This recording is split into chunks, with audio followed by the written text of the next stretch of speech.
पूरे नंद भवन में कुटमुन चल चल के कभी नीचे लुढ़क करके कभी ऊपर गिर के सब माला तोड़ लेते, अस्त व्यस्त वस्त्र कर लेते, घुंघराले केशों की ऐसे भुज्जा बना लेते, ऐसा रूप बना लेते।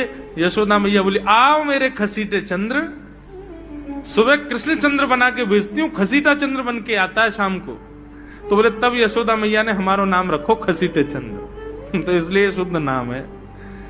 तो ठाकुर जी के बहुत सारे नाम हो गए, कनुआ, गोपाल, गोविंद, माधव, कन्हैया। यशोदा जी का प्रिय नाम है कन्हैया। मैया लाल जी को इसी नाम से पुकारती है।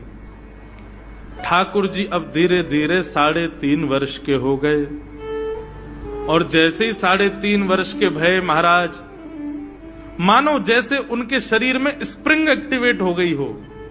इतना ऊधम मचाते हैं, इतना ऊधम मचाते हैं, पूरी गोकुल की नाक में दम कर रखा ठाकुर जी ने। यशोदा मैया ने लाल जी को नूपुर पहना रखे। सवेरे जैसे ही ठाकुर जी उठते हैं, नूपुरों की आवाज आती है तो यशोदा मैया तुरंत रसोई घर से दौड़ के जाती है लाला के पास। लेकिन ठाकुर जी इतने चतुर हैं, यमुना तट पर जाते हैं और नूपुरों में बालू भर लाते हैं कि कल नूपुर आवाज नहीं करेंगे, सुबह उठ के हम घर से भाग जाएंगे कहीं और, मैया को पता ही ना चलेगी। ऐसा उदम मचा में। अब ठाकुर जी वो लीला कर रहे हैं जिस लीला पर देवताओं को भी विश्वास नहीं हो रहा है।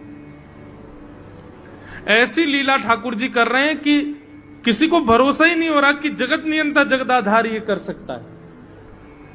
और ठाकुर जी क्या करते हैं? बोले ये मत पूछो क्या करते हैं, यूं कह रहे हैं क्या नहीं करते।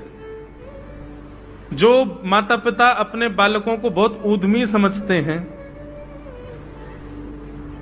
बहुत बड़ी कृपा है ठाकुर जी की कि आपके घर ठाकुर जी जैसे ऊधमी बालक नहीं है। ऊधमों के सिरमौर हैं ठाकुर जी। कैसा ऊधम मचाते हैं?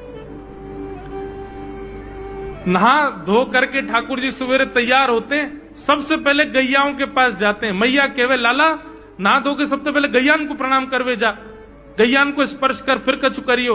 ठाकुर जी गैयाओं को प्रणाम करने जाते हैं। जैसे ही देखते हैं कि कोई गैया बैठी है, सो ठाकुर जी कहें अरे मैया या गैया को आलस आ गयो, या को आलस दूर कर दूं।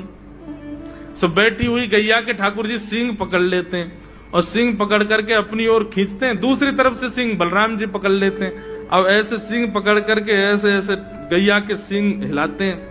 अब बैठी रहती गैया थोड़ी देर तो कोई बात नहीं, जैसे जोर जोर से हिलाना प्रारंभ करते हैं, सोई गैया खड़ी हो जाती है। और जैसी गैया खड़ी होती